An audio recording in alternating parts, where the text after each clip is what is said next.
Thank you, Madam Deputy Speaker. I second the motion, and I commend the member for Curtin in relation to this motion. It is a really important question, and it's incredibly disappointing to see how few members of this newly elected government are here to show interest in the types of laws that they are going to be putting their name to.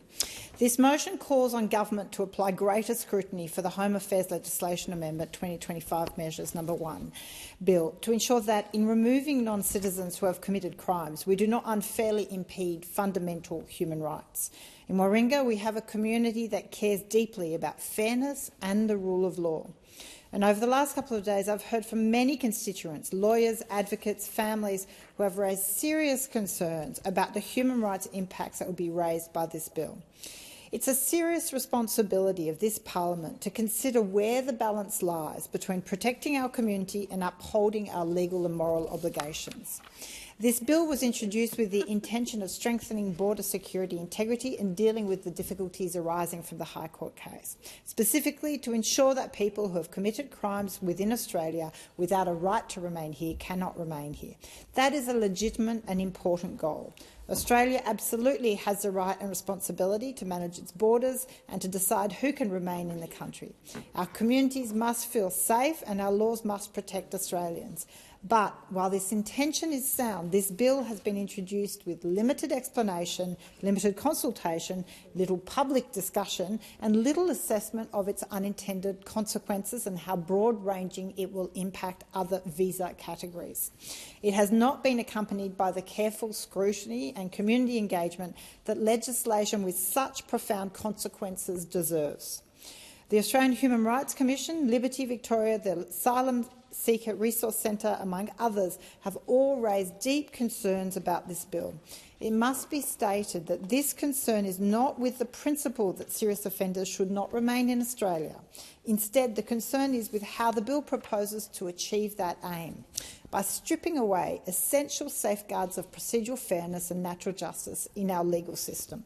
Procedural fairness is not a box-ticking exercise. It's a fundamental protection against error, against injustice and against abuse of power.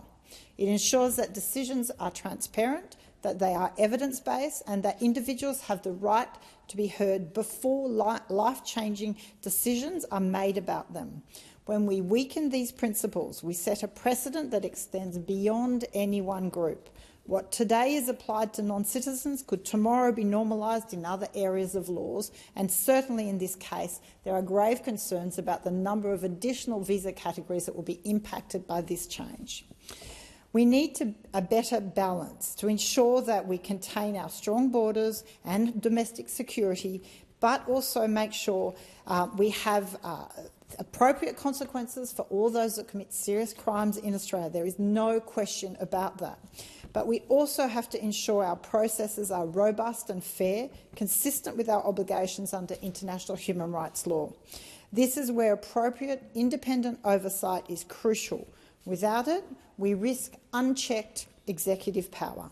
We also need greater transparency of the Memorandum of Understanding signed by the Minister and the Nauru government to understand what the Australian public is now paying for. This bill should carefully be scrutinised by the Parliamentary Joint Committee for Human Rights.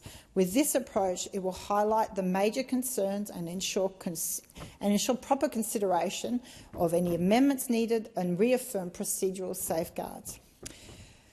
I want to be really clear, especially for the new members of this Labor government that will be endorsing this legislation, that may not have taken the time to properly reflect and consider what they are endorsing.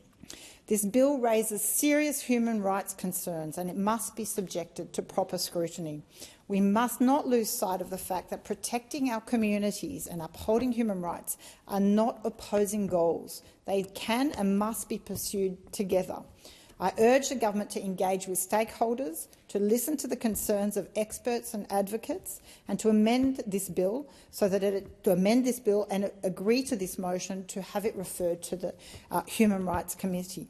We must ensure that any question of legislative and retrospectively eroding principles of procedural fairness and natural justice are really, really carefully considered. These are principles, cornerstones of our legal system, and setting them aside is to be done with incredible caution.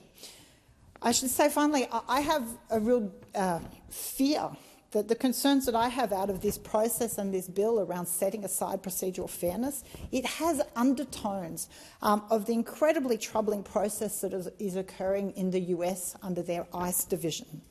The activities there of grabbing people and having them removed from their country without procedural fairness is incredibly troubling, and we all watch that on our screens with horror at how could that possibly happen in Australia.